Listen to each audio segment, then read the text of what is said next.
ህዝበ ክርስቲያኑ ሃይማኖቱ የሚያዘውን ተግባራዊ በማድረግ ሰላምን ለማምጣት የበኩሉን ሚና ሊወጣ ይገባል ሲሉ የሃይማኖት አባቶች አሳሰቡ።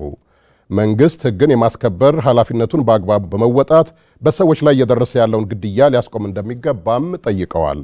በቀለት ሾመ ዝርዝር አለው።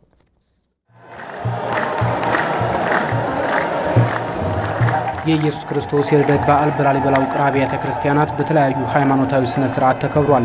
በበዓሉም ብፁዓን ሊቃነ ጳጳሳትን የመንግስት የሥራ ኃላፊዎችን ጨምሮ በርካታ የሀገር ውስጥና የውጭ ሀገር ዜጎች ተገኝተዋል።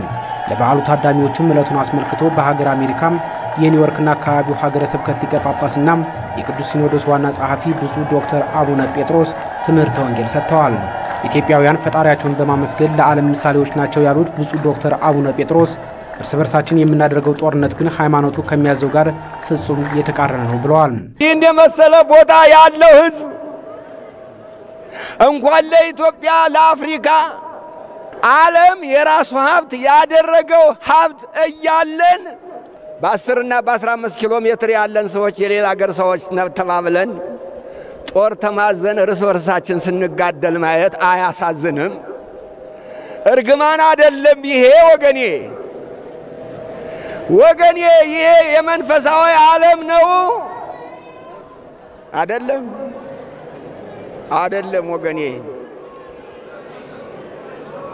ይሄ የምናረገውና የምንሰራውና የምንተገብረውና ውጤቱ ተለያይቶብናል። ለሌላ ሀገር የሚተርፍ ሀብት ስላለን በጋራ መልማት ይኖርብናል ያሉት ብፁዕ ዶክተር አቡነ ጴጥሮስ የሀገር መሪዎችም ቃላቸውን በተግባር ሊያወሩት ይገባል ሲሉ አሳስበዋል። ይህን የመሰለ ሀብት እግዚአብሔር ሰጥቷል።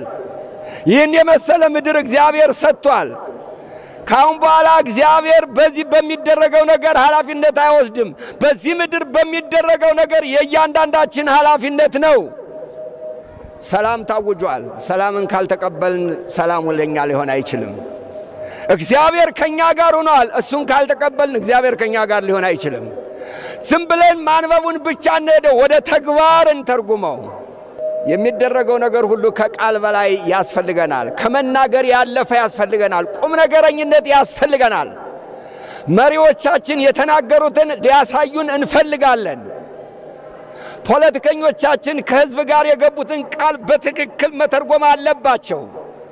ያን ሲያደርጉ ነው አገር የምትገነባው። ያ ሲሆን ነው ትውልድ የሚገነባው። ያ ሲሆን ነው ላሊበላ እውነትም የአፍሪካ መለያ ነው የሚባለው። አለበለዚያ እርስ በርስ በመጣላት ብልጽግና ዝም ብሎ ሊገኝ አይችልም።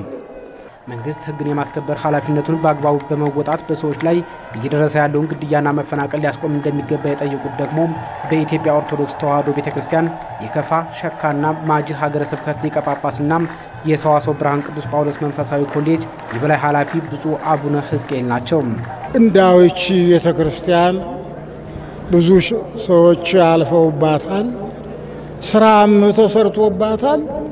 ሰላምም ተመስርቶባታል። አንድነትም ጸንቶባታል።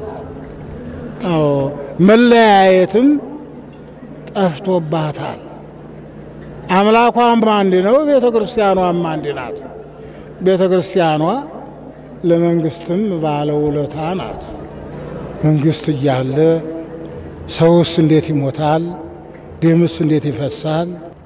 ግን አሁንም መልካም ነው፣ ሰላም ተመጣ ጥሩ ነው። ያለፈው ይብቃን ነው ያተባለው። ባለፈው ይብቃን።